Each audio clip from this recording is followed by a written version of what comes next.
Hello, everyone. Welcome to the 12 Days of Security. My name is Akira Brand. I am your host for today. And today we are joined by Gadi Bashvitz. Welcome, Gadi. Hi, thanks for having me. Are we Yeah, doing an 8-day thingy for Hanukkah as well, or just the 12-day thingy for Christmas? we're doing the 12-day thingy for cybersecurity. Oh, okay. It encapsulates all holidays. Even people who celebrate festivals can benefit from this. Yeah, absolutely. This is very neutral, as it were. So we're Excellent. very pleased to hear it, right? So Gadi, can you tell us a little bit about what you do at Bright? Yeah, so I'm the CEO of Bright. That stands for Chief Executive Officer, but that just means that I get to dip my toes everywhere in the company and try to make sure that everything is working smoothly and defining and driving our strategy and direction and helping everybody in the team to achieve that strategy and the direction. Nice. And one other question. I hear you have a best friend. You have a dog that you're very into. Well, now we have two dogs. I don't know if you saw that as of last Friday, we actually have another addition to our little pack. So yes, we do have Butterscotch. She's our OG, or original dog, or OD. She is at 8 and a bit years old. A Shiba Inu, so a Doge for those who know. And then the latest addition to the family is his name is Baloo. He is 9 weeks old today, and he is what's called a Borador, a mix that I'd never heard before. He's half Border Collie, half Labrador. Very good. All right. Well, congratulations on your new family member.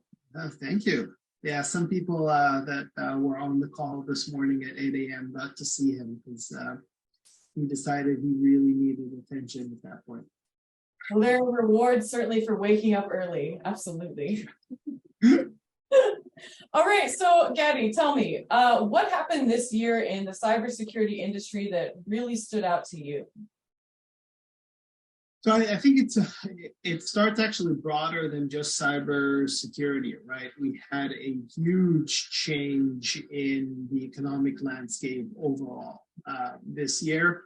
And in addition to that, we had the war in Ukraine, which those were two very big changes, economical changes in the world overall that had an impact on cybersecurity directly. There were a few other things that were macroeconomic that had an impact on the world of cyber, but probably those two activities or those two things had the biggest impact. What that means is that the attacks that we're seeing from nation states and the attacks we are seeing from large operators have increased significantly as global stability is not as stable as it should be, and these large operators are looking to gain an angle and gain advantage as part of that war. Attacks from China, attacks from Russia, and places like that have become a lot more prevalent. And they are intended to distract from some of the other facts that are happening on the ground, unfortunately. So organizations have seen an increased number of attacks. Plus, when you're starting to look at a world that is slightly less stable, something needs to fund a lot of these military activities, and attacking corporations and ransoming organizations is a very interesting way of doing that. So we've seen an increase in some of those activities as well, and organizations have to be a lot more vigilant and protect themselves even more than they had to before, because that attack landscape gets bigger and bigger every year. And this year was no exception, especially because of these macro things that happened. So I think it's no different than that we've seen over the last few years, but there were a few accelerants this year that stood out, and they're important to mention. That's actually an interesting point, that because of war and economic instability, that these nation states are taking a more active role. I personally had not thought about ransomware being used to fund nation state attacks. That is an interesting angle to take indeed. Well, it's, nation state doesn't actually always mean that it's the nation. It just means that it's a big enough power that could be seen as the nation state. And there are these hacker organizations and hacker groups that are massive, and they're very, very big, and they're funding some of their activities by successfully hacking into organizations. Okay, so on that note, I'm curious. On that happy note. Yeah. Woo! So on that note, happy or sad, I'm curious what challenges that you faced this year and how you overcame those. Yeah, I think so. Directly tied to that, right? As the CEO of a cybersecurity company, or a CEO of any company, when there is an economic downturn, you are concerned, because when the world is frothy and everybody is has a lot of money and everybody's feeling very, very comfortable, that funding is easy to come by. That growing the company is easy to come by. That valuations are high. When you start looking at a global downturn, whether it's a recession or not, depending on definitions that you look at, right now we're not in a formal recession, but we're definitely seeing a downturn, and that is impacting both the investment community and our customers and their willingness to spend. So those are some of the concerns and challenges that, as the CEO, I faced, because we are looking at the long-term growth of the company and the long-term sustainability of the company. And in order to address them, we had to take very clear steps to make sure that we are securing the company for long-term growth. We were lucky that we closed a round of funding earlier in the year, right? The timing was perfect, closing that in Q1 this year, right before the downturn happened. But we immediately took action. We are very cautious of our spend. We are very cautious of not overspending as a company, and making sure that our spend ratio is aligned with the revenue that we are bringing in. Because we know that there's a huge opportunity ahead of us and we need enough time to get there. So those are some of the challenges that are slightly different for us as the management team that we're looking at this year, to make sure that that we are long-term viable and long-term living up to the promise that we're all working on. Yeah, and I mean, like you said, if we can bide our time and make it through, then there will be immense rewards, it's very motivating, right? So it's worth it. But yeah, you're right. I think companies across the board are doing the proverbial tightening of the belt to make sure that they make it. The other interesting thing, though, is a lot of when the economy is frothy, you see a lot of companies that shouldn't be around actually raising money and taking away talented people, etc. So when there is a tightening of the belt, as you said, it's actually an opportunity for companies that are really viable, that have a product that provides significant value to customers, to leverage that environment and to grow more effectively. So we're actually excited about that.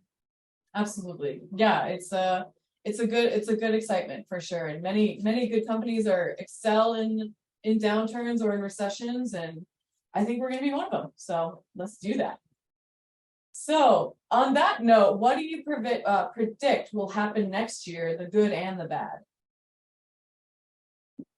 I wish I could actually predict what will happen next year, but I think a few things are pretty clear. One, the path that we are on, or the trajectory that we are on, where we are seeing, specifically in the cybersecurity space, that the threats level continues going up, attacks continue going up, bad actors continue attacking and going after organizations, etc., is absolutely going to continue, and that's not going to slow down. That's on the negative side. I think on the positive side, and we're seeing that shift already happening, is for us and for organizations that are deploying our solutions, that mentality of better collaboration between AppSec teams and development organizations, the mentality of not having the AppSec team try to do everything, and security is not just AppSec's problem, security is everybody's problem, and the ability for AppSec to rely on development to shoulder some of the burden around security and work collaboratively with them. I think that's a trend that is gaining momentum and will significantly continue into next year and the year beyond. And that's exciting because organizations will become more secure, they will become more resilient and less prone to attacks. So it's a very positive thing with the increasing global trends that we're seeing. I agree. I think that makes good sense. Like the fact that these attacks are coming on so relentlessly, and at the same time, AppSec teams and dev teams are realizing, oh, like we have to work together, we got to collaborate. And in order to defend against these attacks, it's kind of like all hands on deck, right? And it's also just, it's the measure once, measure twice, cut once, right? If you don't do that and you don't plan ahead of time, you are paying the price very significantly for a vulnerability that actually happened and made it into production. Either it was exploited, and obviously as an organization, you're paying a lot if that happens, or even if it wasn't exploited, but now your developers need to go and figure out a vulnerability that was introduced into your product 6 months ago, and it will take them 2, 3, 4 weeks to work on it and resolve it, which just killed a sprint or two that you were planning. Right? So if you plan correctly and you plan for security as part of your design and implementation stage, you're going to save a lot of resources. Absolutely. So the last question I have for you might actually be related to this. We'll find out. But what security gift do you want for the holidays? This could be a literal gift or a wish you have, like every single developer gets secure code training.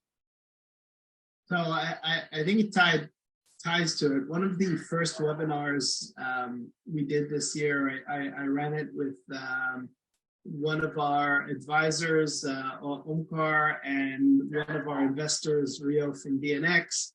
And the term we coined there was the AppSec and developer happiness factor, because they both had the right tools and the right collaboration in order to work together in a better way.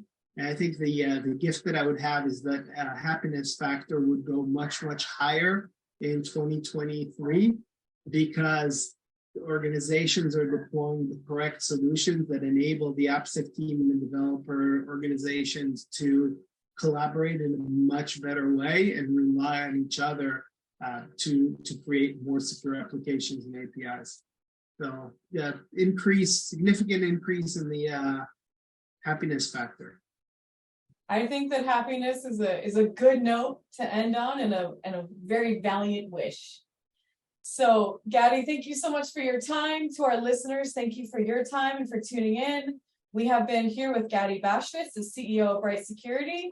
Happy holidays to everybody, and thank you again, Gadi, for joining us. Thanks, Akira, and happy holidays, everybody.